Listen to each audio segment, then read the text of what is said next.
আমি যখনই ফেসবুকে ছবি দেই সবাই আমার ছবি জুম করে দেখতে হয়।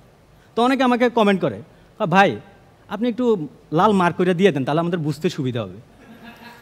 একদিন আমি মার্ক করে ছবি দিছি, এক হালা এসে কমেন্ট করছে, ভাই এবার কোন হোটেলে ধরা খাইছেন?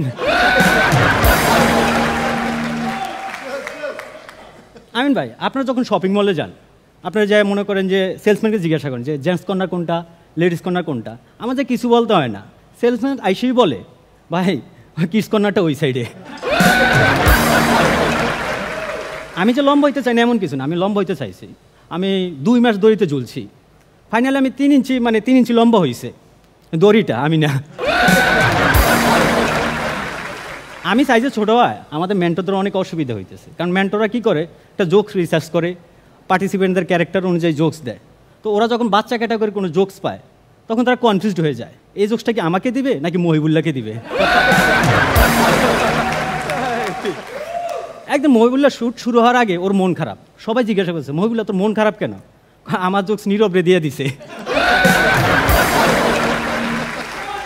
শ্যুট শেষ ওরও খুব খুশি, অনেক আনন্দ।